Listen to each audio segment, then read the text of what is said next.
Haja Lola Nelria Oktavia SE, anggota Komisi 3 DPR RI fraksi Partai Nasdem, melaksanakan reses serat aspirasi bertempat di salah satu rumah makan di Jalan Baru, Ciawi, Singaparna, Kabupaten Tasikmalaya.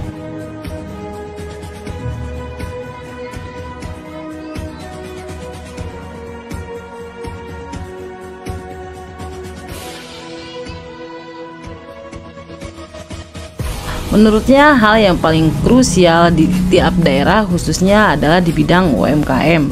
Bagaimana caranya bisa mengembangkan UMKM tersebut? Di wilayahnya yang tentu tahu ada berbagai macam, misalnya apa yang kita mesti lakukan ke depannya.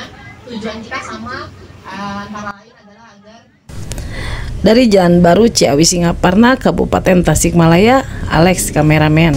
Kalau saya bilang sih, kalau untuk sekarang di semua daerah khususnya yang basisnya itu pertanian, berkebun ya orang-orang, sama kalau di sini kan juga Tasik Garut ya, itu kalau dapil saya Tasik Garut itu mereka tuh kan dengan ada ini ya UMKM kalau aku bilang sih ya, UMKM itu adalah hal krusial di tiap daerah khususnya dapil saya untuk bagaimana caranya kita bisa mengembangkan.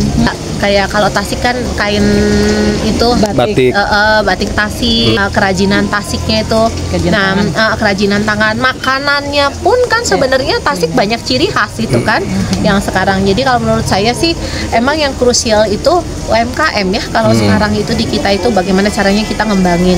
Jadi insya Allah kalau saya sih berharap dan pengennya ke depan itu kita bisa saling share, komunikasi untuk sama-sama, bukan hanya saya rasa sih ya, tapi semua nantinya pejabat yang sedang menjabat ya, entah itu camat, mulai dari camat, dari saya sendiri dewannya, nanti mungkin wali kota, bupatinya, semua pejabat yang sudah dipercaya sama masyarakat, insya Allah kita tuh harus bagaimana caranya bersatu dengan masyarakat juga, cari solusi agar apa yang sudah menjadi karya masyarakat, intinya masyarakat kita yang punya skill, yang sudah berkarya, yang sudah mau bekerja, jangan sampai tuh apa yang mereka lakukan tuh sia-sia, menurut saya ya.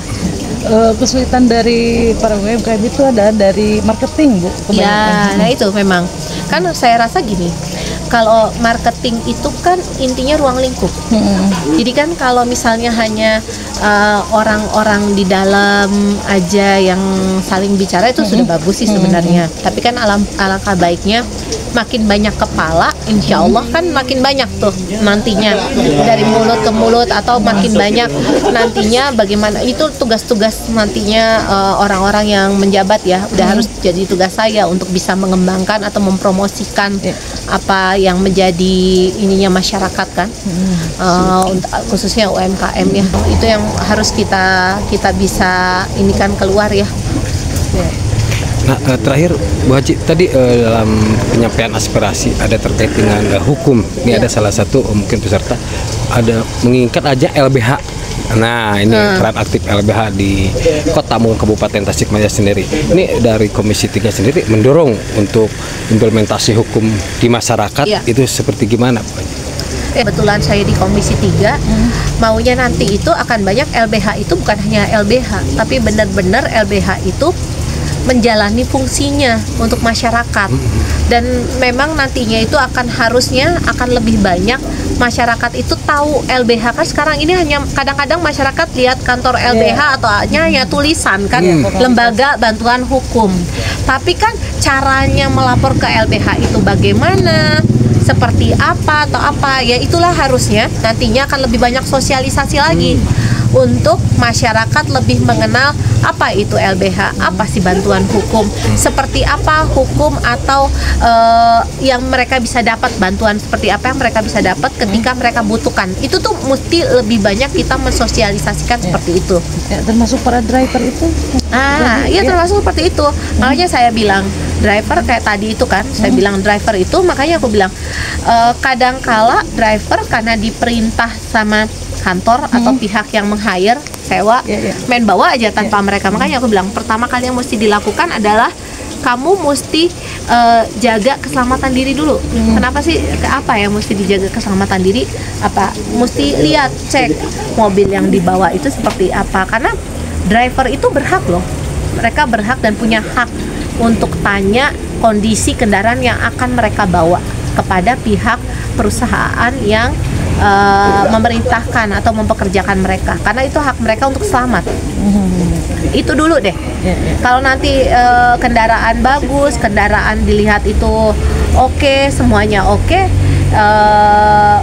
selanjutnya kan mereka bisa bawa dengan safety. Tapi kan kalau misalnya kondisi kendaraan sendiri sudah tidak memungkinkan, ada apa-apa di jalan kan bukan hanya membahayakan dia, nantinya bisa merembet membahayakan orang lain. Tapi yang mereka lakukan ini karena selalu faktor disalahkan ya ketika bawa nah makanya aku aku bilang pada saat mereka sudah ngerasa mereka sudah melaksanakan apa sih namanya tuh prosedur, kendaraan sudah bagus ya, misalnya dia sudah tanya seperti itu kepada perusahaan, sudah apa, ternyata di jalan itu ada kejadian yang kita tidak inginkan, ya kalau memang itu kan mesti pengecekan.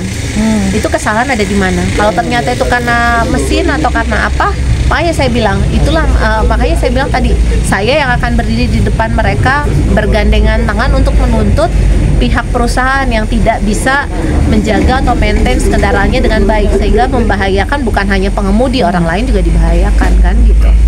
Ya aku rasa sih LBH itu harusnya fungsinya seperti itu, dan memang masyarakat harus kita sadar hukumnya itu juga harus kita kasih tahu detail hukum, sadar hukum apa yang mesti, jadi gini lah, apa hak yang mereka dapatkan, karena semua orang berhak mendapat perlindungan hukum yang sama.